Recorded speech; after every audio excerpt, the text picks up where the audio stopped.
Aviso de maldição é bênção.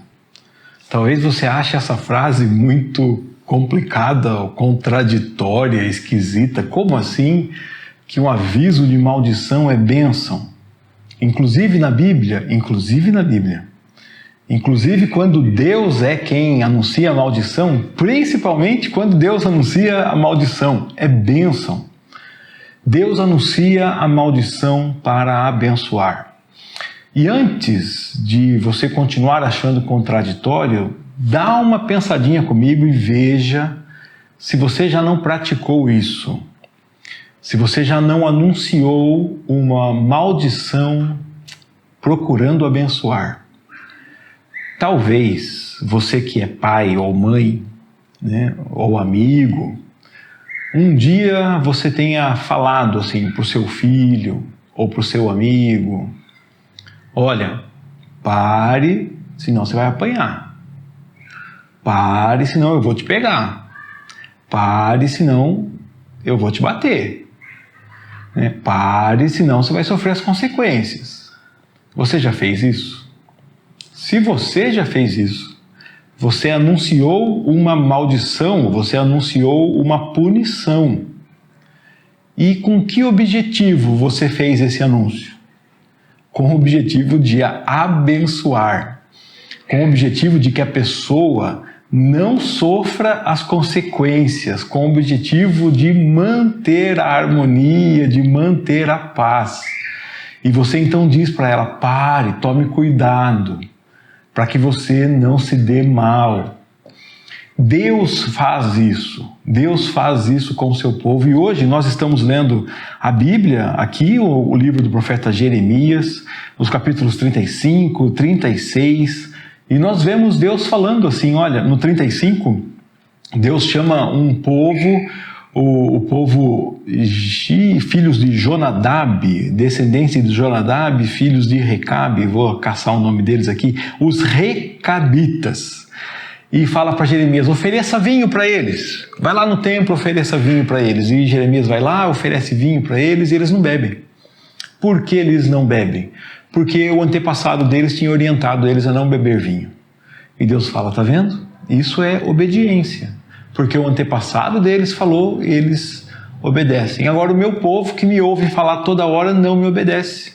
Então Deus instrui Jeremias a escrever as palavras de Deus num livro e voltar a falar da destruição de Jerusalém, que os babilônicos virão e Jerusalém será destruída. E então olha aqui no capítulo 36, no versículo 2, Deus fala assim: pegue um rolo e escreva nele todas as minhas mensagens contra Israel, Judá e as outras nações. Comece com a primeira mensagem no templo de Josias e escreva todas até hoje. Talvez o povo de Judá se arrependa ao ouvir novamente todas as coisas terríveis que planejei para eles. Talvez eles se arrependam. E se arrependerem, então perdoarei sua maldade e seus pecados. Escreva para ler para eles. Jeremias está preso, não pode ir lá falar, então Deus fala: escreva para que eles leiam, para que eles de repente se arrependam, ouvindo as maldições que virão. E se eles se arrependerem? Se eles se arrependerem, eu perdoarei sua maldade e seu pecado. O que Jeremias faz? Jeremias chama Baruque, Jeremias dita para eles e Baruque escreve todas as profecias de Deus contra Israel, contra Judá, porque Jeremias está preso. O versículo 7, Jeremias está mandando Baruque ler e fala assim: quem sabe eles abandonem os seus caminhos e peçam perdão ao Senhor antes que seja tarde demais, pois o Senhor os ameaçou com a sua ira ardente. A Bíblia tem para nós muitas bênçãos, mas também muitas maldições. A Bíblia tem a promessa de que Deus anda com os seus filhos, de que Deus conduz a vida dos seus filhos, que Deus produz em nós as características do Espírito Santo, né? O amor, a alegria, a paz, bondade. mas também existem maldições. Ai daquele que escandalizar um dos meus pequeninos. Ah, seria melhor se ele não existisse do que se ele escandalizar um dos meus pequeninos. Ai daquele que xinga o seu irmão. Ai daquele que não tem consciência do corpo de Cristo, come e bebe para a sua própria condenação, porque não discerne que a igreja é o corpo de Cristo. Quantas condenações terríveis, quantos ais, né, daqueles que pecam contra o Senhor, contra o corpo do Senhor, que dividem irmãos, que separam pessoas, que espalham difamações, calúnias, intrigas. Muitas, muitas e muitas punições avisadas. E para que é que Deus avisa as punições? Para que eu e você pensemos antes de cairmos nesses erros. Para que não cometamos esses delitos contra o Senhor. Para que a gente se arrependa. E o que é que Deus está falando? Que se nós nos arrependermos, Ele vai apagar os nossos pecados. Jeremias está falando para Baruque, corre lá escrever, falar o que eu ditei e você escreveu, né? Porque tomara que esse povo se arrependa do seu mau caminho, peça perdão ao Senhor antes que seja tarde demais, porque o Senhor vai derramar sua ira. Nós gostaríamos que todos que ouvem a mensagem de Deus se arrependessem, mudassem de vida, fossem transformados e, né, vivessem uma vida nova, experimentassem esse novo nascimento e largassem as coisas que não tem nada a ver com Deus para trás. Mas o que nós vemos, no caso aqui, sacerdotes, pessoas que cresceram aqui envolvidos no templo, vão se acostumando com o sagrado, com a religiosidade. E, infelizmente, Baruque vai lá, lê, os oficiais do governo ficam sabendo e fala para ele, vem aqui ler para nós. E, por fim, essa notícia chega no rei. Né? O rei fica sabendo que Baruque está lendo uma notícia contra Judá. Baruque explicou que Jeremias tinha falado essa palavra, lá no versículo 18, que Jeremias tinha falado e ele escreveu palavra por palavra.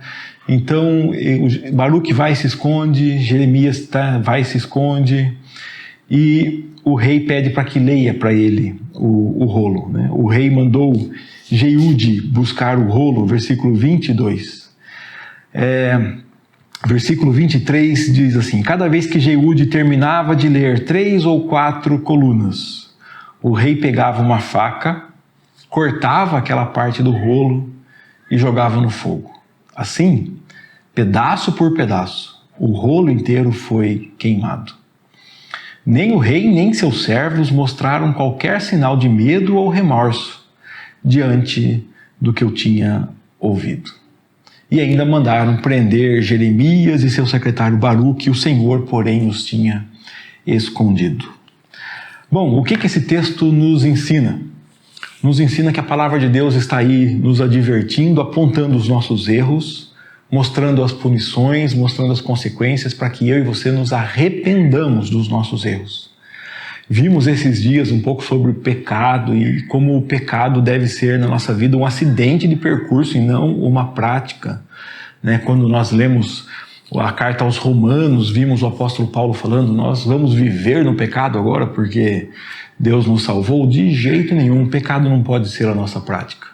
O pecado tem a tendência de fazer o que fez com esse rei aqui, cauterizar a nossa consciência a ponto de nem sentirmos mais nenhum tipo de constrangimento e achar que o pecado é normal na nossa vida. Que Deus te livre disso, que Deus me livre disso. Que o pecado seja um acidente de percurso e que o temor de Deus, que é o princípio da sabedoria, possa dominar a nossa vida. Que nós possamos ser pessoas que valorizam a palavra de Deus e que abrem mão de todo o restante que não tem a ver com Deus, de todo o restante que tem a ver com o pecado, que abrem mão de qualquer coisa que desagrade ao Senhor e que buscam a vontade de Deus, a justiça de Deus, acima de todas as coisas. Que Deus nos ajude, que Deus nos oriente, que Deus nos capacite para sermos essas pessoas que valorizam os avisos de Deus. Mesmo que o aviso seja de maldição, é bênção. Deus chama a minha atenção e a sua atenção para que nos convertamos, para que abandonemos o erro e para que sigamos a vida que Deus tem para nós. Que Deus te abençoe nisso. Foi uma bênção ler mais uma vez um trecho da Bíblia com você, seguindo a sequência aqui da Bíblia 365.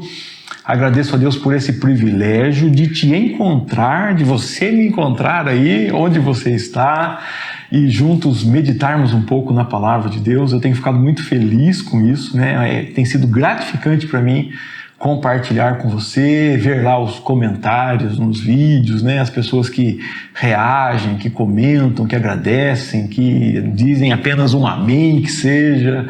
Mas que bom que você está participando, lendo a Bíblia. Eu fico muito feliz, porque o que vai te trazer vida não são as minhas ideias, mas é a palavra de Deus, a Bíblia. E que bom que você está nesse caminho de ler a palavra do Senhor. E eu espero poder te ajudar, te incentivar a ler e, na medida do possível, trazer algum comentário aqui que edifique a sua vida e que te abençoe. Tá bom? Antes de ir embora, então, verifica lá se você está inscrito no nosso canal, deixa um like no vídeo, deixa um comentário nesse vídeo aí para eu responder você. E eu espero encontrar você no próximo dia, na nossa próxima leitura, onde, se Deus quiser, farei um novo vídeo aqui e nós continuaremos comentando o que lemos diariamente na Bíblia 365. Então, até o próximo. Deus te guarde.